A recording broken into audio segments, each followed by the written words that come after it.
मौत मेरे दरवाजे पर दस्तक दे रही है। मेरा मन अनंत काल की ओर उड़ रहा है। ऐसे सुखद समय पर, ऐसे गंभीर क्षण में मैं तुम सबके पास क्या छोड़कर जाऊंगा? केवल एक चीज। यह मेरा स्वप्न है, एक सुनहरा स्वप्न, स्वतंत्र भारत का स्वप्न। कभी भी 18 अप्रैल सन 1930 चटगांव के विद्रोह के दिन को मत भूलना। अपने दिल के देशभक्तों के नाम को स्वर्णिम अक्षरों में लिखना, जिन्होंने भारत की स्वतंत्रता की वेदी पर अपना जीवन बलिदान किया है।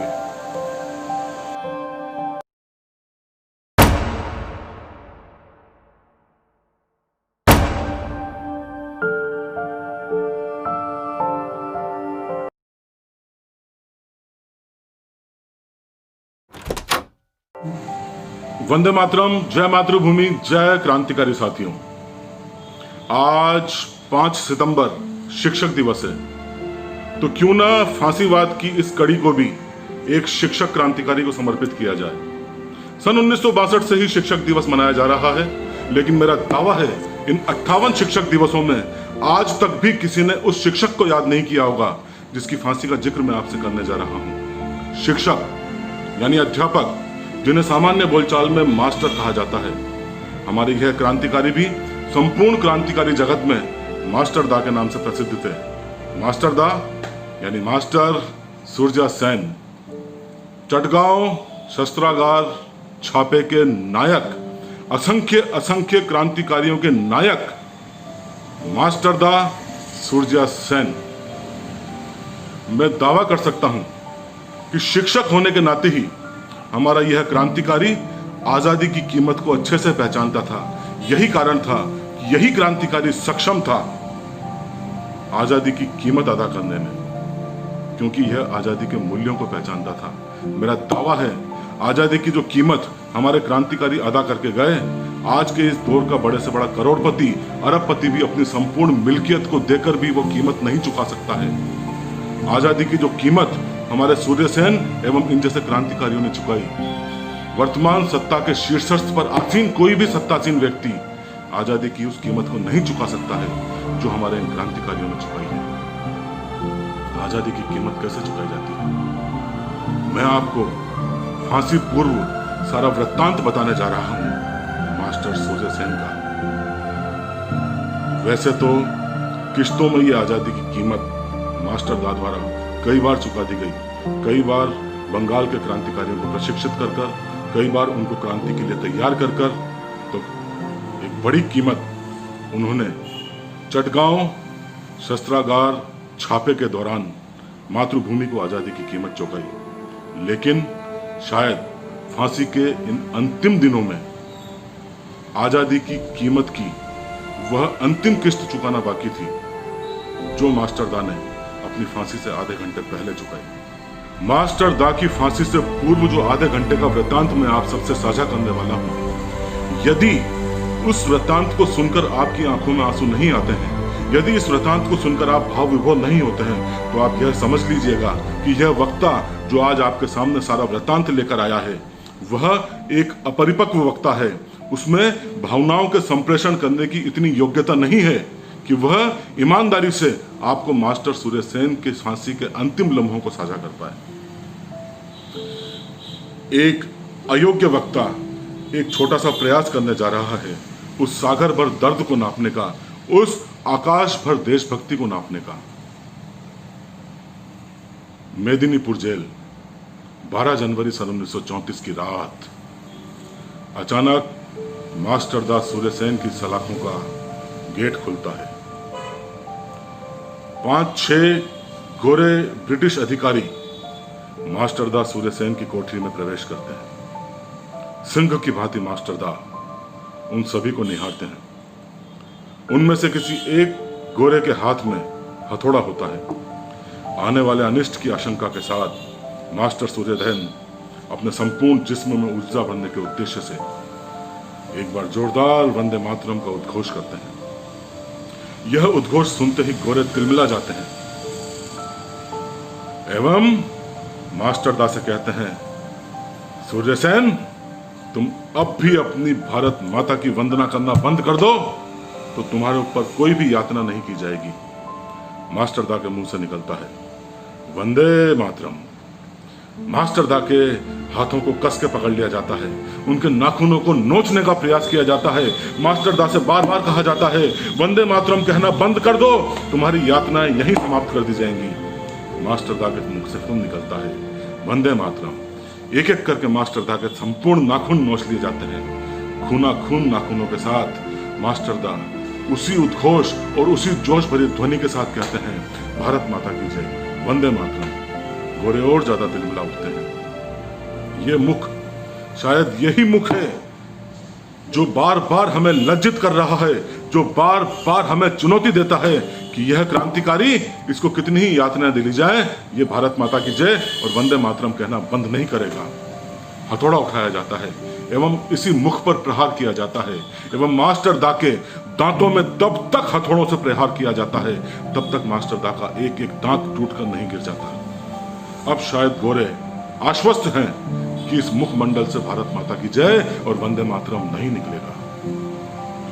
मास्टर दा उसी आत्मविश्वास के साथ कराहते हुए, चिल्लाते हुए, वेदना के स्वरों में कहते हैं, वंदे मातरम, वंदे मातरम, भारत माता की जय।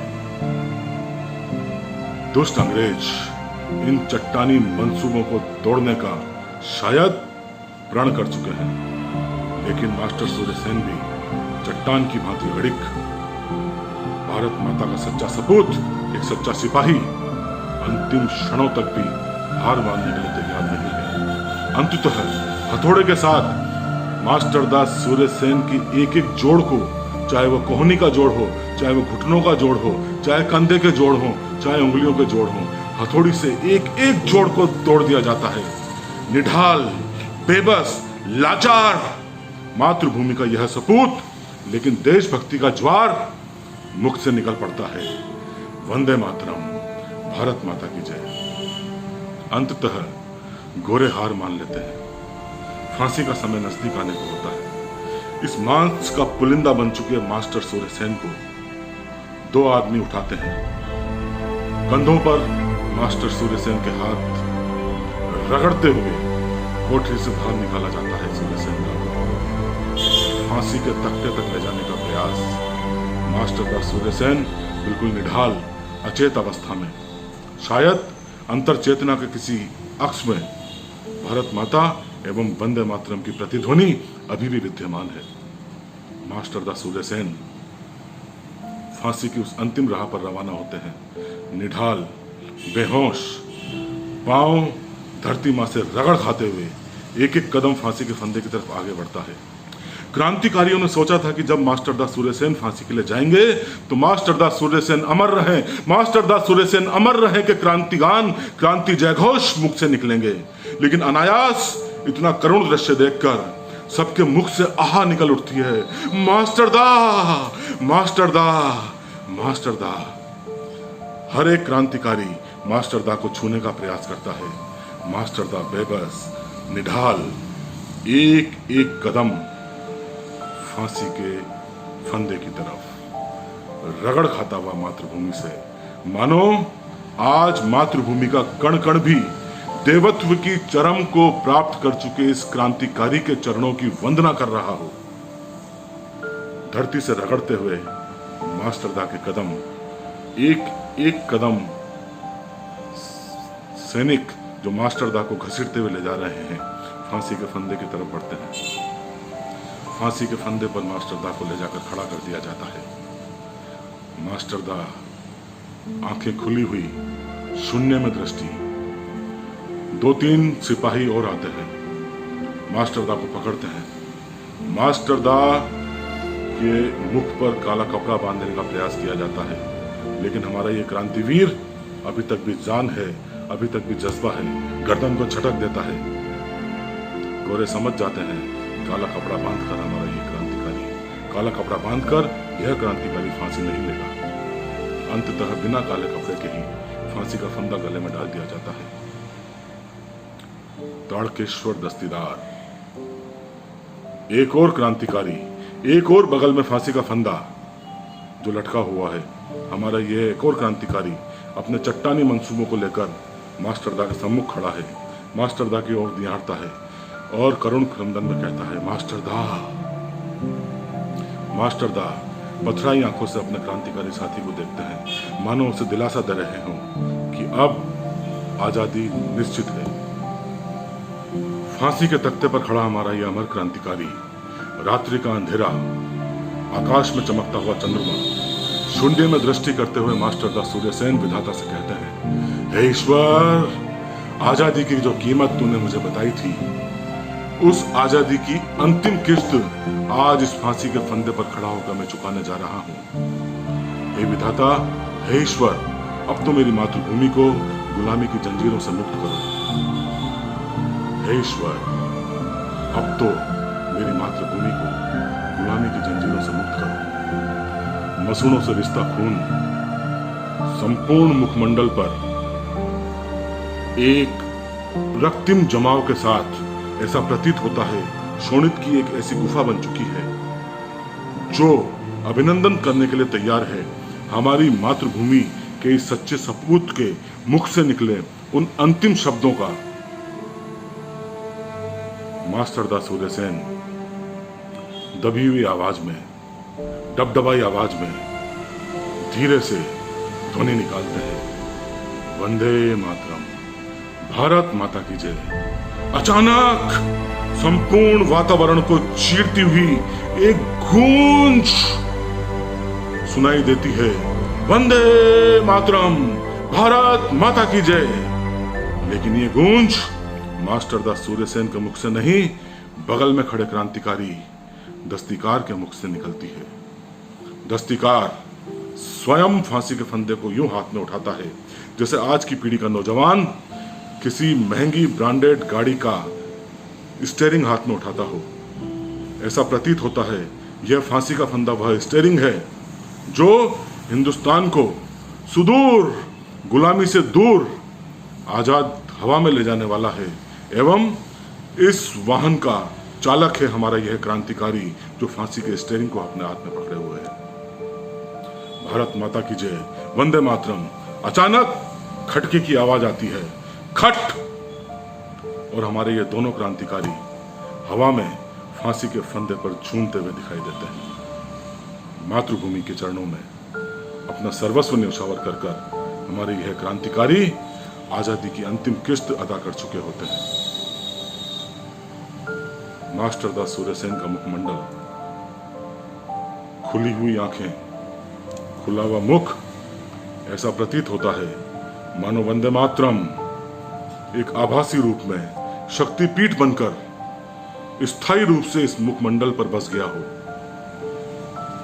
ऐसा प्रतीत होता है वंदन किया जाए, अभिनंदन किया जाए, स्तुति की जाए मातृभूमि के ऐसे ही सच्चे सपूत की जो आज संपूर्ण मातृभूमि का, संपूर्ण भारत माता का एक प्रतीक बनकर अंतिम क्षणों में पार्थिव देह के रूप में विद्यमान है।